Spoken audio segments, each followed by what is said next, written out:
Okay, once again, my name is Roberto Mukaro Borrero, and I work in the Education Department of the American Museum of Natural History. And myself, my background is primarily a cultural background.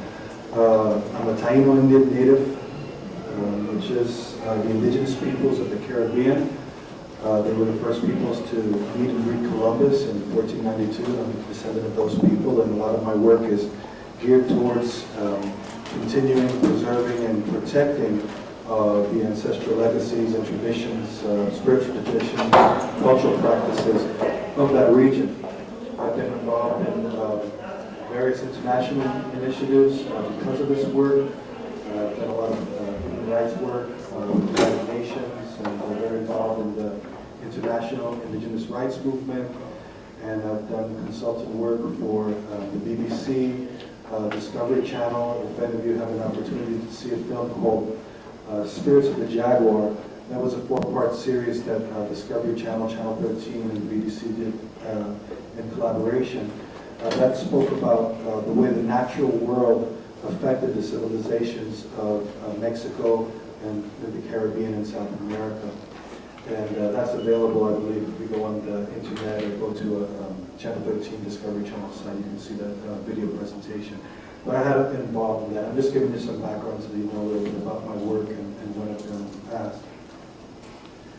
Today, I'm going to be talking about the indigenous medicinal plants, giving you a basic introduction of indigenous medicinal plants of the Caribbean, which is important to me again because it's a starting point for a lot of the effects. Everything around you today basically started with that Caribbean encounter of 1492, and so everything that we have built up around us today really is a starting point there. So I'm going to begin in the Caribbean and just touch upon the other areas of the Americas.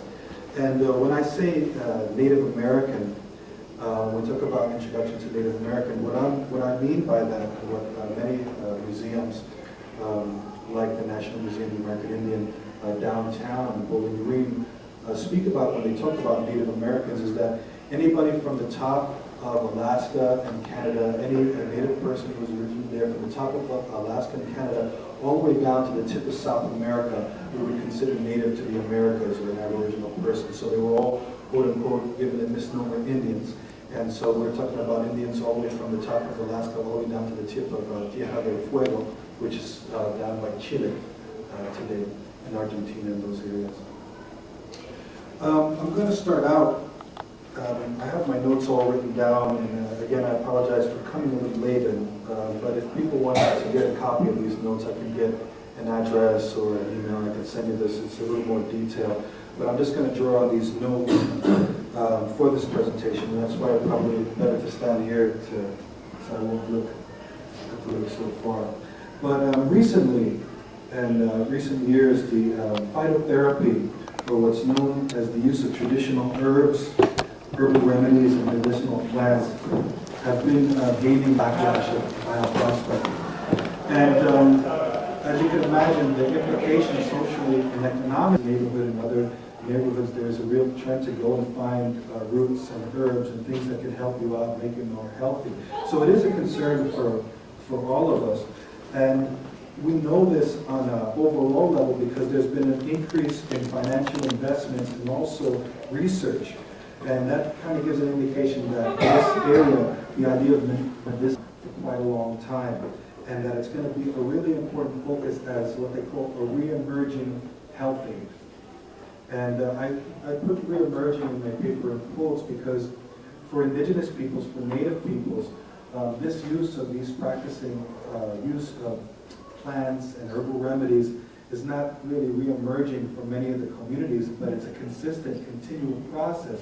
And many peoples, I know my own family and other families, not only throughout the Caribbean, but throughout the Americas, have continued with these sort of practices. So it's not really re-emerging. There may be like a reinvigoration of trying to learn it, and also a kind of a desperate attempt to save, especially from the elders of the communities, these lands. So that's why there's a real concern for this, and that we should take a closer look at it. Using a wide range of disciplines and resources like archaeology, ancient texts like the Vedas in Hindu culture, or the Bible, Scientists and linguistics and other areas, scientists have confirmed that medicinal plants have been used as a source of medicine in virtually all cultures of the world.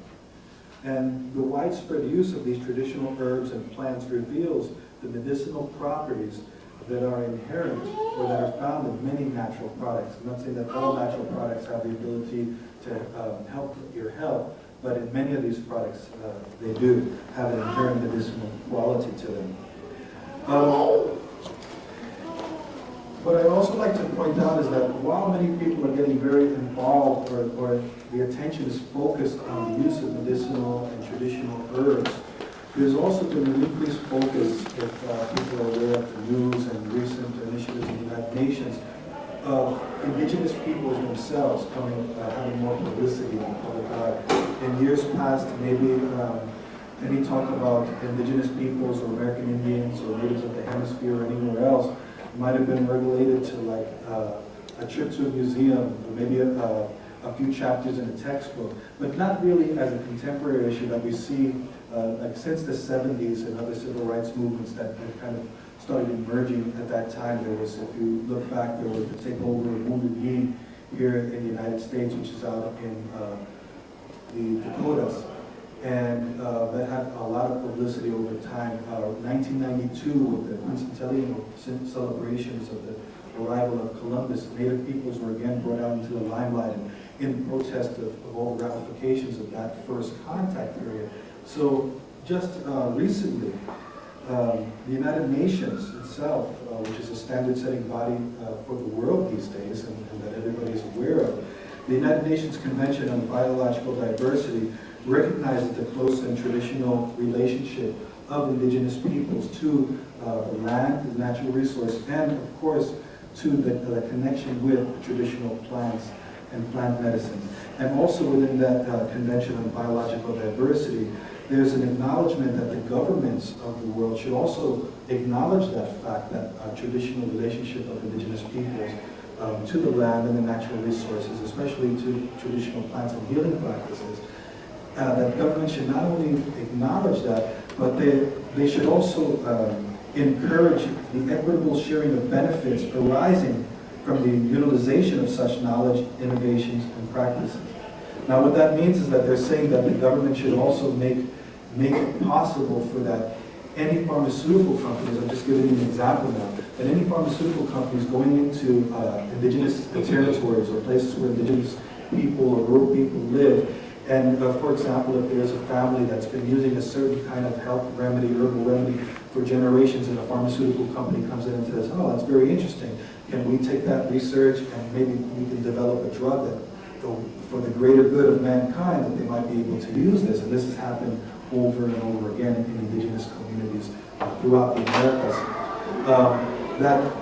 This United Nations directive is saying that if the indigenous peoples should share in the benefit of that knowledge. In other words, that the pharmaceutical company should be the one making all the money from any drugs derived from that, but also the communities, which are many times in very impoverished situations, unless some more fortunate groups here in North America that have access to the casinos or access to oil exploitation on their land, that they make contracts with companies and other places for that other communities, rural indigenous communities, share in that benefit. And we've seen time and time again over the last few years that as many of these drugs have been developed, there has been no benefits or no compensation at all to the native peoples when they originally got the knowledge in the first place. So that's why it's an important ideal for everyone.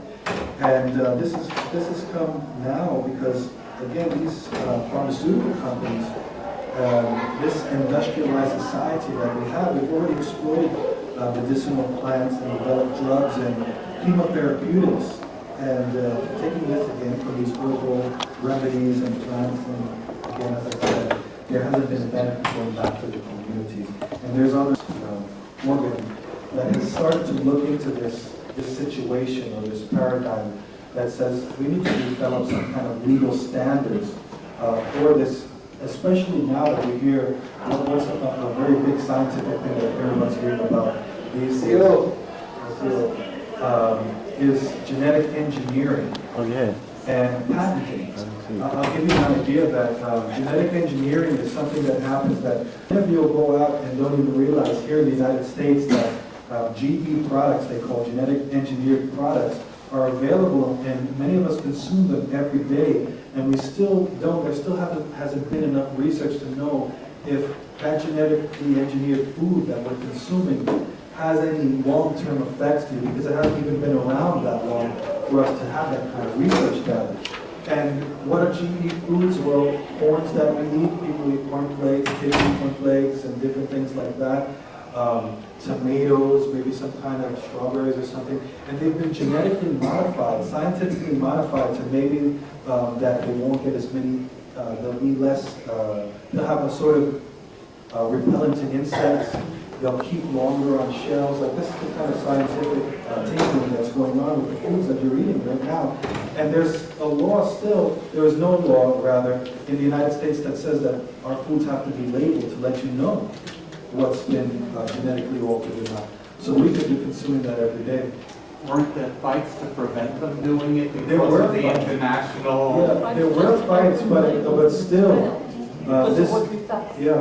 still in this administration, the current administration we have here in the U.S., they've decided that to label, and this is something that you can research on your own or just look up on anything, that to label the plant will hinder the advancement of that industry or hinder the growth, the national growth product of selling food to people. So in other words, using the market value idea or the idea of commerce and profit is overriding the main concern for people. So that's something that we can do on a regular, everyday level by contacting a congressman or a local person who's an official in office to find out and to say, hey, you know, we really like to have foods labeled to know which ones are tinkered with scientifically and not, because again, we don't really know what the effects of genetic engineering is. Now, when we come to the concept of medicine, medicine itself is linked to the concept of health. And I'm going to refer back to the United Nations again and the World Health Organization. And I do this again because for all of us, we have to become aware that in this society that the UN is a standard-setting body, and we're having meetings all the time on issues that affect every one of us here all over the world. And at many times we don't even know the decisions that are made on a global basis for us, and these things are happening every day. So I'm going to refer to the World Health Organization, that medicine, for the definition of medicine and health. And the WHO defines health as a state of complete physical, mental, and social well-being, not merely the absence of disease or infirmity. So have you all got that? Okay. As an indigenous person, as a native person myself, as a Taino, I would include in that WHO definition the idea that spiritual well-being is the sum total of all those other beings that WHO describes, and that it should be included in the definition. And this is something that Native peoples have continuously brought up when they have these meetings. We try to get to the United Nations in coalitions and groups, and to say that, hey, while you're putting through this legislation or these documents, that the grassroots people or real people should have some kind of input. And we try to lobby governments to say that we need to put the idea of spirituality, ethics, and these things in these type of documents. But usually, at the end of the day, those concepts don't get put into the documents. But at least, you know, that people are there trying. So again, we're talking about the definition of medicine itself. Now, traditionally, for indigenous peoples, the concept of medicine, as many of us view it today, was not categorized or as stagnant as the industry led us to believe, that medicine is just this, that it's just done by board-certified doctors, and you have to go there to do whatever you're doing. But this is viewed by many indigenous societies throughout the world, also recognize the sacred totality of the concept of medicine. And we know this because it was demonstrated by the way of life and the interaction with and the respect for the natural world in which we all share. Unlike Western medical systems of today, which are based on the market-driven philosophy of treatment, In other words, medical systems here today, Western medicine is like, we're going to treat you and keep treating you, and what happens with that? You have to buy drugs, you have to keep going for clinical visits, you have to keep going for follow-up. So it's a whole industry developed around the concept of treatment, right? Indigenous philosophies that we know from throughout the world are based on the idea of a cure. You see, so that's like a fundamental difference in the basic philosophy. I'm not saying that Western medicine doesn't want to cure you, but there's also a vested interest in treatment as a concept as well. Now, this is one of the reasons why the traditional practices have not only remained today, but are even being sought after by other people outside of traditional societies or indigenous societies. Many people, again, are coming back to the understanding or wanting to understand herbal remedies, traditional medicines, and so forth. For developing countries throughout the Americas, medicine based on local traditions, and this will be true throughout the world, is still a mainstay of healthcare. Within the context of this development, the use and legacy of the medicinal plants and herbal remedies has a historic relationship to indigenous peoples, or who we call or identify as American Indians. And from the initial contact between the indigenous peoples of the American Indians and Europeans in 1492, the use of medicinal plants and food crops that have been cultivated and harvested and used by American Indians and indigenous peoples has been documented up until this time, and we know this again by the pharmaceutical industry. Many of the food crops that were developed by indigenous peoples have become staples around the world today. In fact, it's estimated that 60% of the world's food crops were developed by American Indians, and this means American Indians, again, hemispherically, not in what's known as the United States, but throughout the hemisphere.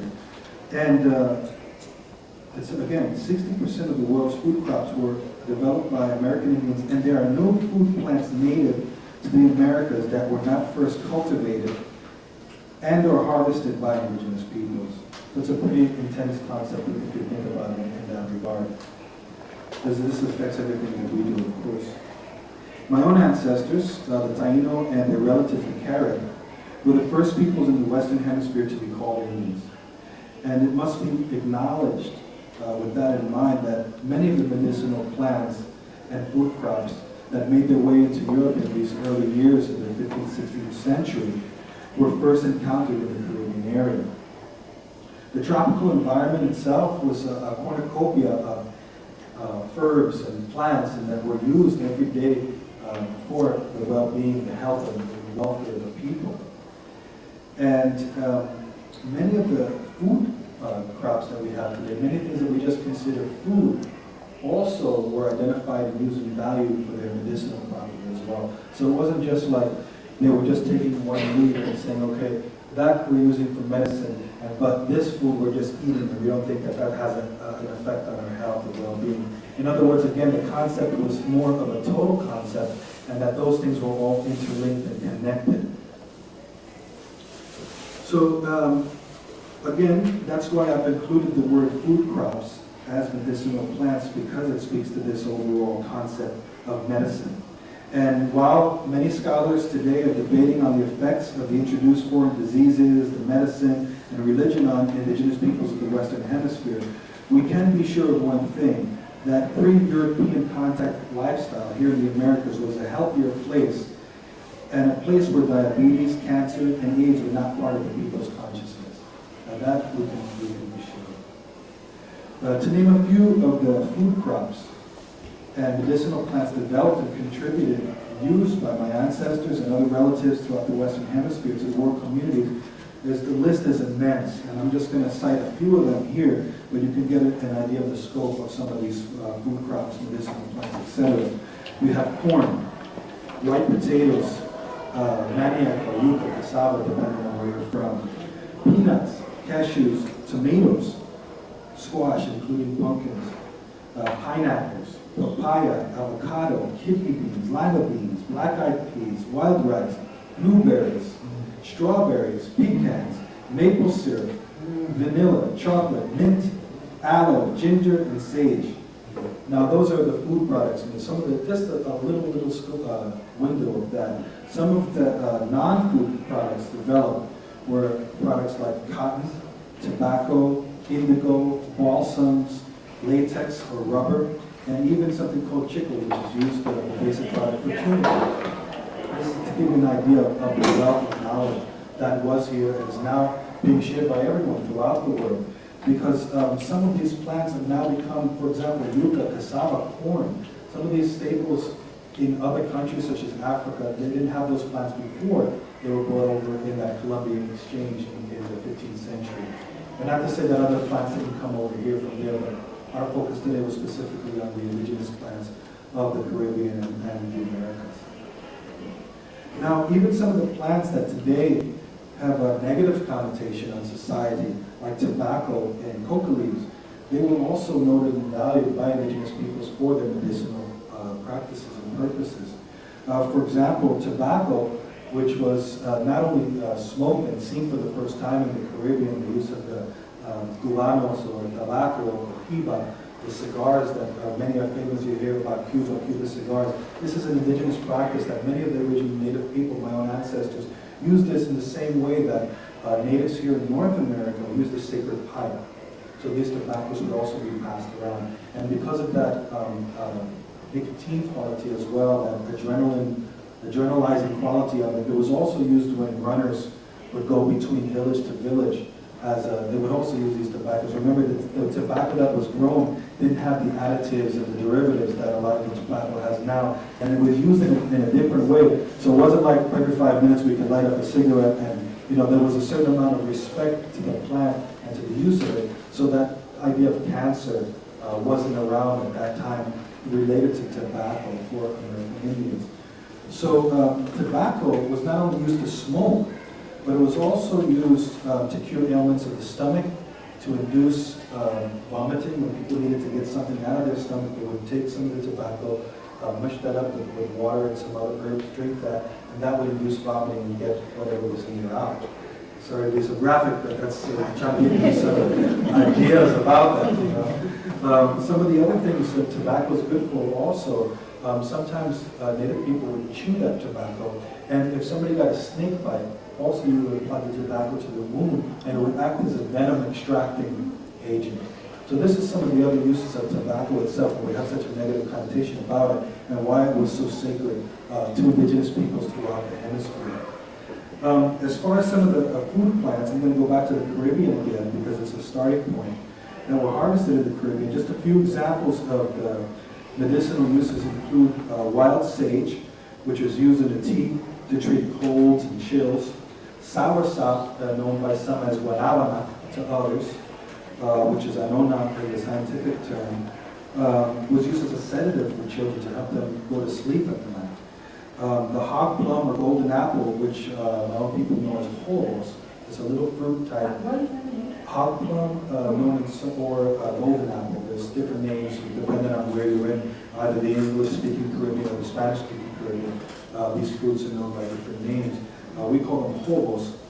And they were used to stop, to help as a remedy for dysentery and even to stop diarrhea.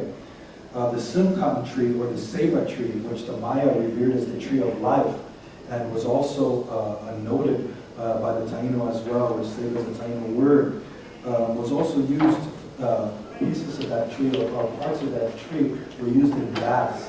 And they were used to relieve fatigue, and also to counteract certain poisons. And even today in the Caribbean, many of the spiritual practices, whether they run the range of practices that are combined with African and Catholic practices like Santeria or Curanismo or Espiritismo, different spiritual practices that are observed in the Caribbean, access a lot of this original traditional knowledge and use that plant knowledge. And the idea of baths, spiritual baths, was a very, very important part of Taino culture, and my own ancestral culture, to put people in baths with herbs to cure them for different things.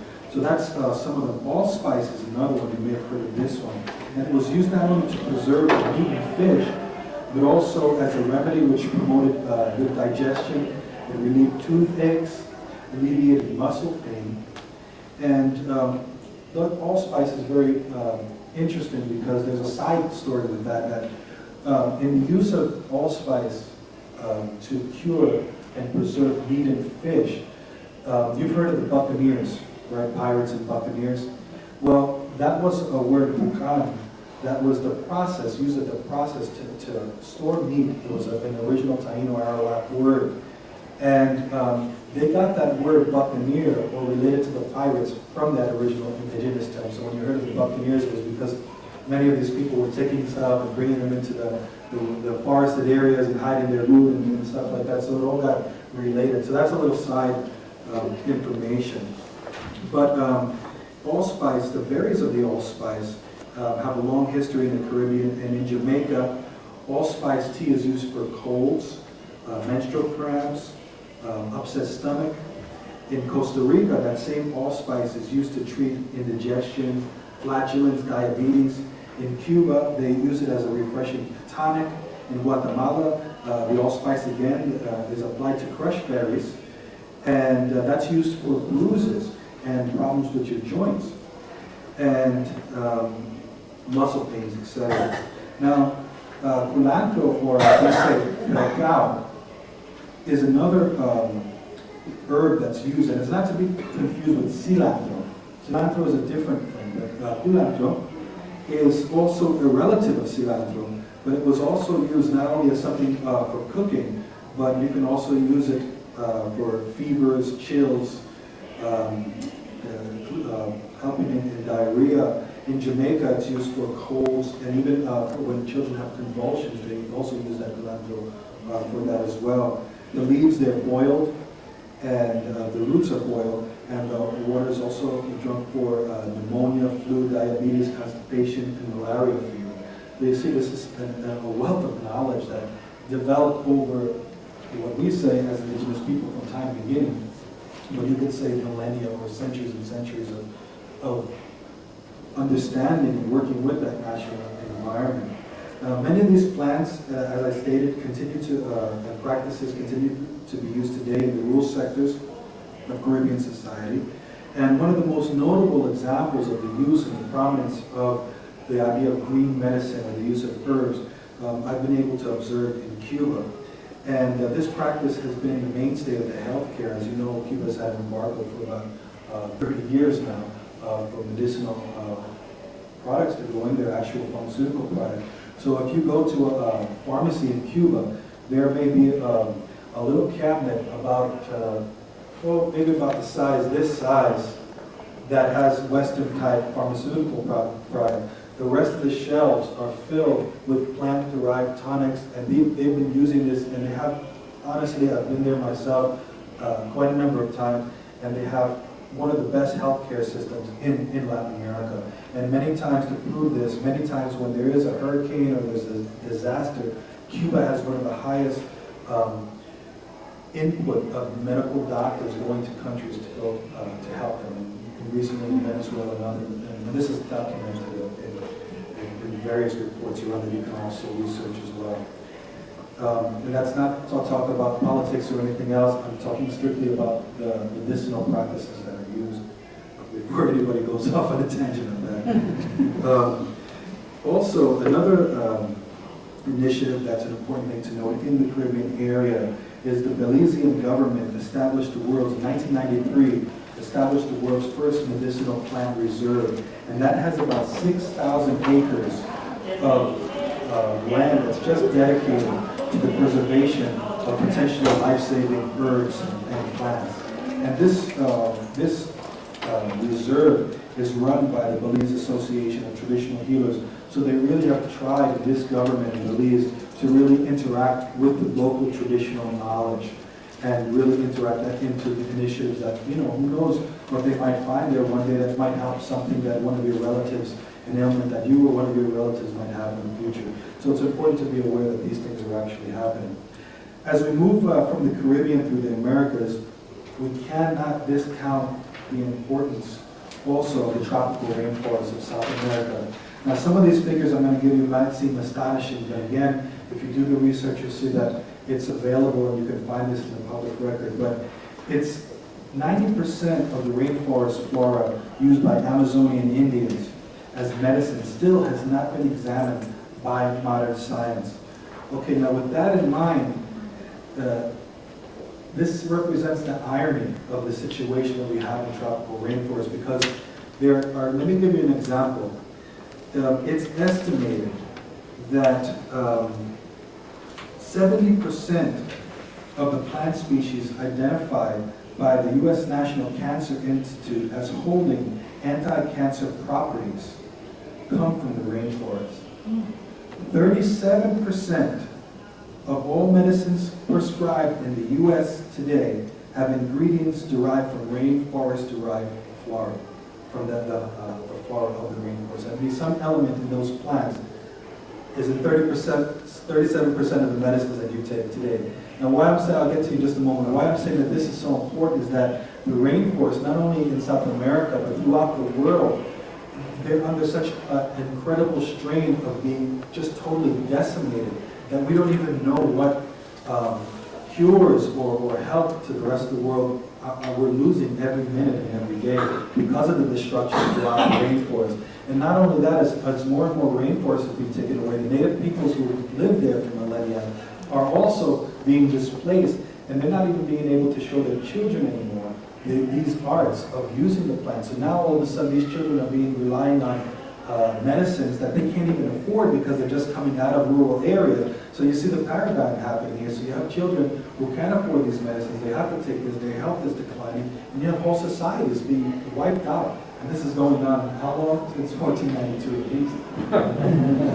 least. So, and this is incredible impact on the native cultures today. So if any of us are still around, it's amazing, and it's a testament to the strength of our cultures and who we are as people. You had You answered my question, because that's what I was going to ask. Okay, good. Also, some of the tribes disappeared who took the knowledge. Right, and that's the important part, is as the rainforest is being destroyed, these groups, whole groups are disappearing. Remember, there's diseases that have been introduced. The same thing that happened at 1492, and when diseases were introduced and wiped out thousands, smallpox, et cetera, and millions of indigenous people, is still happening today in areas like Brazil, because there's people there, because of their lifestyle, they don't have the same immunities to sicknesses that we're immune to in urban environments and other areas. So it's a very important paradigm to be aware of that. Still, that cycle is still happening even today. And there was a recent article from the Yanomami people of Brazil that this is also, they've been having all problems with malaria and all sort of things that they didn't have before. As we move into North America, we have to note that more than 5,000 plant medications have been identified in Mexico alone. Among the Maya people, who are indigenous to Mexico and Central America, many of you, of course, have heard of the Maya and the concept of the zero and the pyramids here in the Western Hemisphere developed by the Maya. Many of these records, they kept in what they call their codices or books of knowledge. Now, this is an interesting point, again, relating back to that first contact period, is that many of these books of knowledge were burned by Christian clerics during these early periods, during the early 16th century, under the guise of their so-called links to idolatry and other pagan practices. Now, if you think about it in the context of what's going on today, the loss of that wealth of information because of that situation is incomprehensible. We don't know what the Mayas had written down in many of these books that were burned, because those priests at the time determined that they were devil books, or they had demonic overtones, or anything that didn't come from them was not good. I mean, that's a good example. That kind of situation is a good example. It represents just one of the many tragedies that occurred from that first point of contact, and that early form of religious intolerance, xenophobia, and the racism that was promoted at that time by those colonists who first came over from across the sea. And we know that these issues are important because we're still talking about them even today. Just last year, there was a big United Nations meeting on racism, against racism, xenophobia. So we see that this problem is an ongoing one, and it still needs to be addressed. So as we leave Mexico and come to the United States, again, I'm trying to give you a quick overall introduction to many of these medicinal practices. But And what we now know is the United States medicinal plant practices and contributions to our society today and back then are immense. Some of the medicinal plants, and again, this is just a small window, and you can do your further research either here at the library or on the internet or other mediums that you have. Yeah? Do you know of any websites we can explore? I think what I did was, again, unfortunately I didn't have a chance, but because I came in late, but maybe we can get copies. I brought just some books that you can maybe look at, and these are also available on the web. So if we get copies at some point, you can use this, or you can just do a search.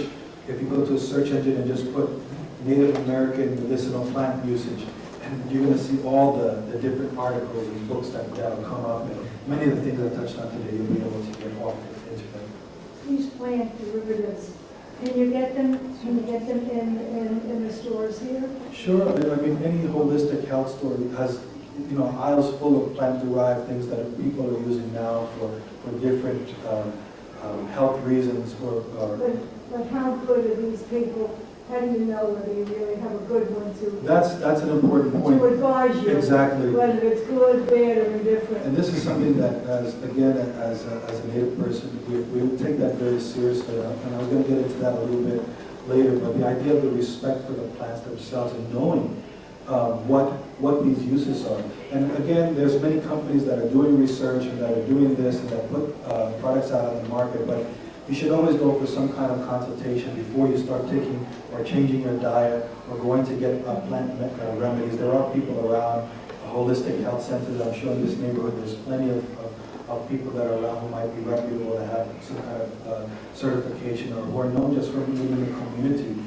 There's another question I wanted to ask you. It was interesting when you said tobacco has other uses. Yes. Now, everything boils down to dollars and cents. Right. The tobacco industry is destroying young and old people with tobacco. Why don't they give a little bit of plus of what tobacco is used that's good for you to outweigh all the problems? I guess it doesn't produce money or what? You said it's good for this, it's good for the stomach, it's good for a lot of reasons. The tobacco leaf in itself, once it's processed, why doesn't the tobacco industry give a little bit of that? That's a good question. Their analysis. I'd like to understand that myself. But even it's interesting you told us. Even the use of the pesticides and many of these things, that if you grow tobacco in a different way, it would definitely reduce some of the effects. But again, it's the use of tobacco itself. We're using it as just nonchalantly, without the respect for the plant and what it produces. People have habits and they keep smoking cigarette after cigarette. Again, the Native people didn't use it that way. And it wasn't smoked all the time like that as just a novelty that you have in the availability of cigarettes. So again, it's the way that it's been marketed to people and why. Again, this can happen to anything. Anything that you use, can be made up in this way, can be abused in this way, exploited. Pure tobacco doesn't have additives. Yeah, and that's the important point, that the pure tobacco doesn't have additives. Now, I was speaking about North America and some of the plants that were used here. Here, some of the plants like yarrow was used for headaches, golden seal and sarsaparilla was used for conditioning for sores. Mugwort was used in treatment for dysentery, wormwood for sprains, bearberry for headaches, wild ginger for indigestion, common milkweed, which is available all around New York. Common milkweed was used for various illnesses that specifically women had. And prairie sage, like I have some up here, you can see a little later. Sage was used to treat convulsions, hemorrhage, as a tonic, and an antidote for certain toxins. Now, Native Americans also used what's known as bearberry, or kinnikinnick, as they called it, in their ceremonial pipe, that sacred pipe that I brought up earlier, and in place of tobacco. Now, groups like the Arikaras cultivated sacred tobacco and mixed it in with that dried bearberry or kinnikinnick, and many other tribes also mixed those two together to produce a milder smoke. But again, the point that I want to make here is that the idea of medicine is not only just a pill you take, but for Native peoples, it's also these ceremonial practices as well are also encompassed in the idea of medicine.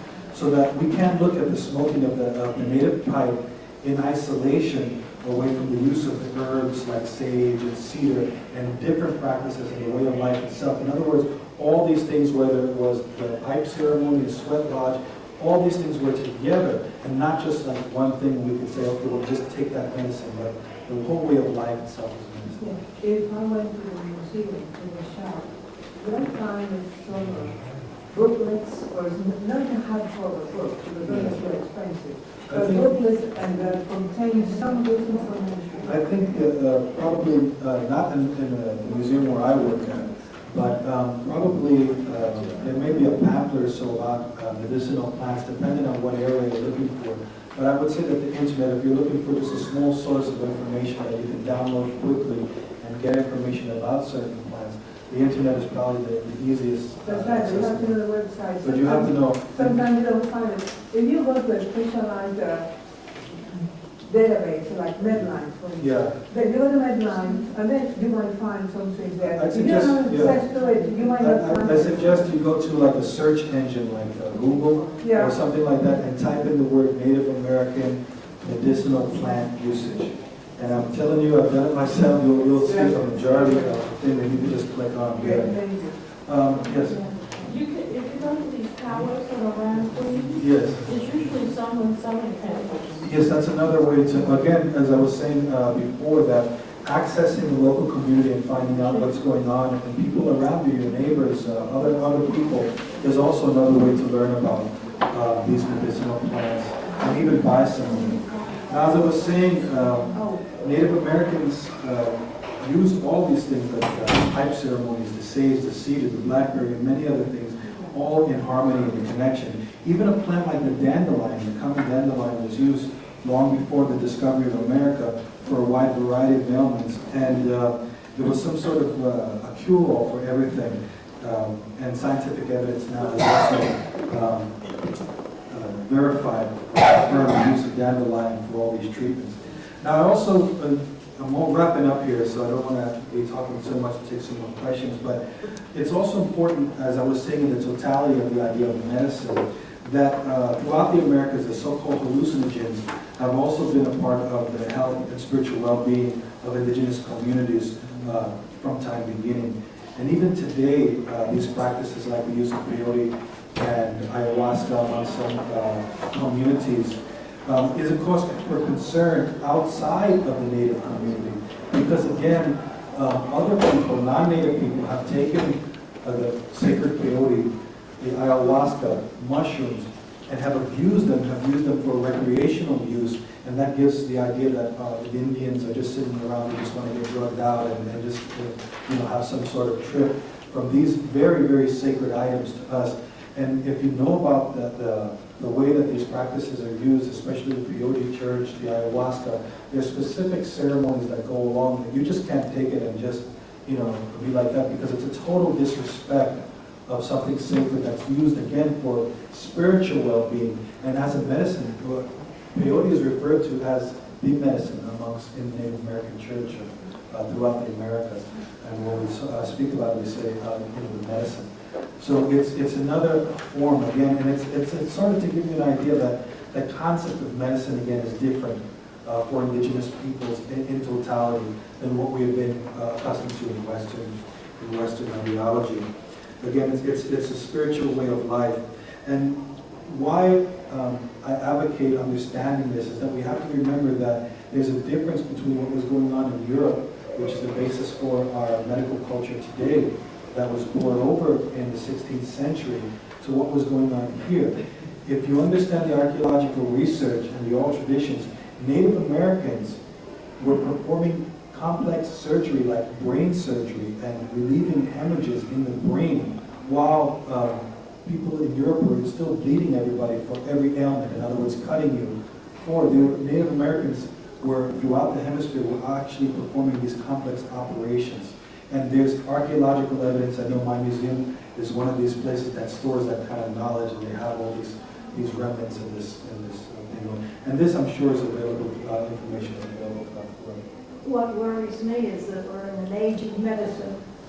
Yeah. And I just often wonder how we interchange the use of the herbal medicine with the medicines that we're using today. And if you talk to some people, they have a whole medicine chest or a cabinet full of herbal medicines. And then if they go to the doctor, let's say a cardiologist, they have a cardiac medicine. I'm just wondering how dangerous it is to interchange the use of both. Again, you have to go for consultation, especially if you're on any medication already.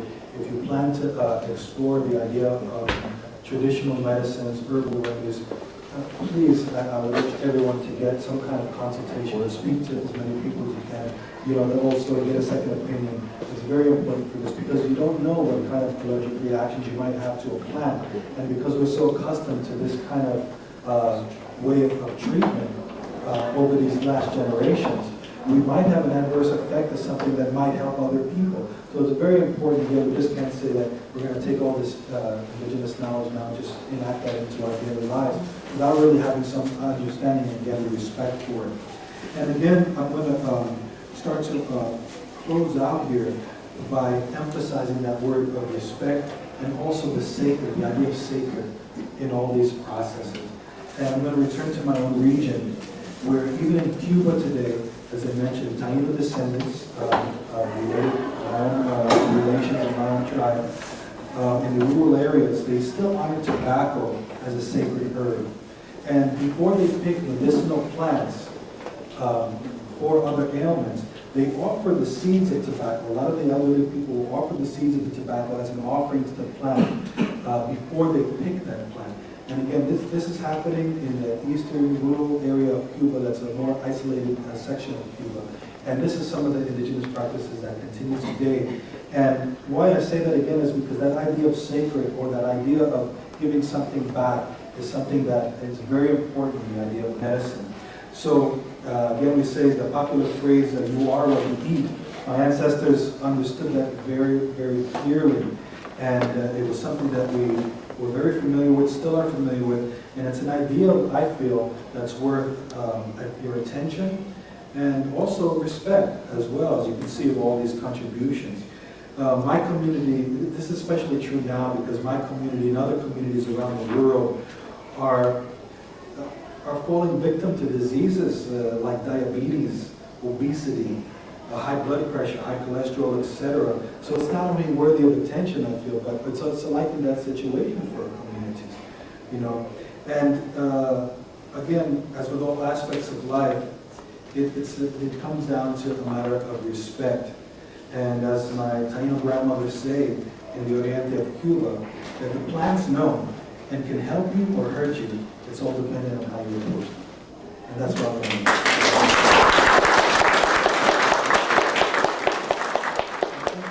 I'll take some questions, but I just want to show you, I just brought, in case you've never seen a full tobacco leaf, I brought a couple tobacco leaves. This is also known as sweetgrass. It's used by many tribes. You can see it has an aromatic flavor to it for your nostrils there. And also sage, which I mentioned in the talk. There's plenty of books. I brought 2 books here. I think we have some other books identified there. And if anybody's interested in what I wrote, what I spoke about today, and would like a copy of the paper, I did prepare a paper, but again, I got so late there before I came here today from the museum that I wasn't able to make copies, and I can get you a copy either by email or if you leave me your mailing address, I'd be happy to share that with you, because that's part of my own walk in life, my own journey to share as much knowledge I get to as many people. So again, thank you very much for taking the time, and thank you to the library for inviting me.